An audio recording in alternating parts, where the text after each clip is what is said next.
Welcome to a very special edition of Mr. Luxury's Garage. Well, special for you all anyway. For me, it leaves more of a regretful and anxious feeling. The car we'll be looking at today has never been in my garage, as I have never owned one. But nevertheless, I will tell you all about it so that you too can feel the longing I have inside my heart. The 1963 Ferrari GTO. If I ever found myself stranded in a desert in which I stumble across a magic lamp, in which I find a magical genie, of which grants me 3 wishes, I would first wish for infinite wishes. If the genie had a problem with that, I'd go with my backup wish and ask for infinite genies. And if that were somehow not allowed either, all would be well, because I would simply ask for a 1963 GTO Ferrari. This immaculate car is the car of all cars. It is the one car to rule them all. It has been widely regarded as the holy grail of Ferraris. And as for Ferrari collectors like myself, it's the Mona Lisa, the Ferrari that we are all so desperately pursuing.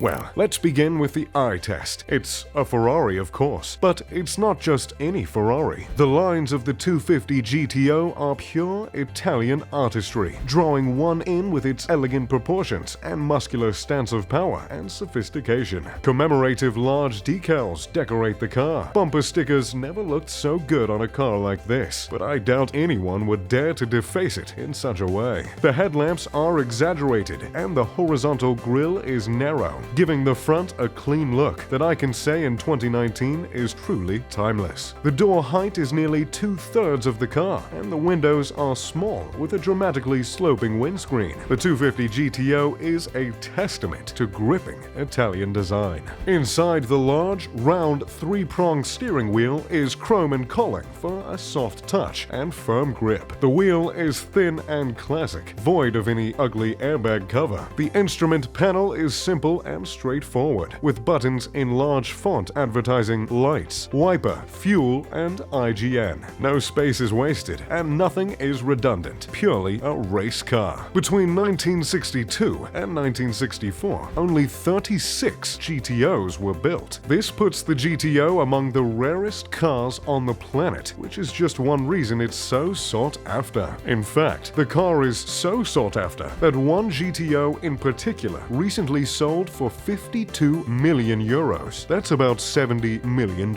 This specific GTO was the car that won the 1964 Tour de France road race. It was raced by Écurie Francorchamps, who are one of the most iconic and famous independent Ferrari teams. The car has never had a big accident, which is rare for a race car as old as a 63 GTO. This model came in silver rather than typical Ferrari red. Another important aspect of the 63 GTO that makes it so darn valuable is that it's essentially the last car of a dying breed. You see, back in the day, as in prior to 1964, the cars they used in these legendary races were completely street legal. You would literally drive the GTO to the racetrack, race, then drive the car home. Eventually, this era would end, and race cars would sacrifice legal regulations of the street in order to make the car as fast as possible. That's one reason why the GTO is considered by most the holy grail of cars. Ferrari fitted the 250 GTO with a 3-liter V12 engine, which developed more than 300 bhp, giving it a 0 to 60 miles per hour time of 6.1 seconds, and a top speed of more than 174 miles an hour. Keep in mind, those are street legal numbers that are over 50 years old. Besides its stunning beauty and sheer speed, the Ferrari 250 GTO is also known for its drivability, its forgiving handling, and its sheer love of the road.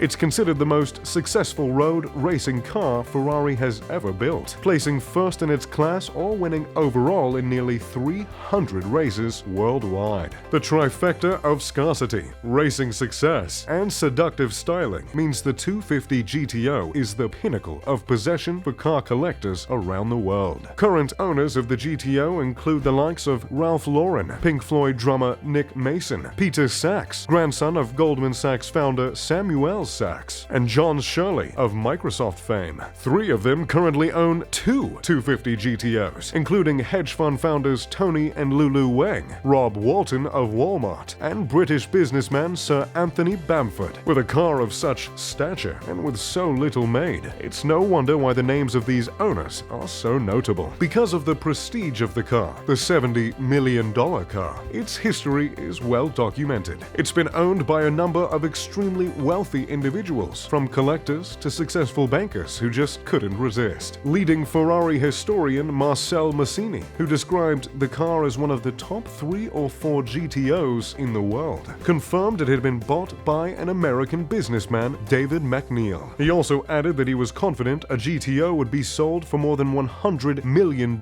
within 5 years. Perhaps it'll be that very Ferrari that goes for $100 mil plus, and Mr. McNeil will become at least $30 million richer. And if you're curious as to how McNeil made his fortune, in 1988 he founded WeatherTech, which is a company that sells car protection accessories. So, needless to say, the GTO will be kept safe from coffee spills. Although, I must say, hearing of predictions of the GTO's price rising is a bit disheartening, as I myself am in the market for one, and to be honest with you, I'm not prepared to spend over 8 figures. But that's what I get for not taking that Swiss banker's offer of $19 million back in '97. But, as Mr. T says, only a fool trips on what's behind him. So, rather than sulk in the memory of my mistakes, I'll look to the future and hopefully tell you all about a '63 GTO that I managed to snag for myself. If you could have any car in the world, what would it be? Let me know in the comment section below. If you enjoyed the video, make sure to leave a like and subscribe. And as always, I'm Mr. Luxury. Pip pip to doodly doo.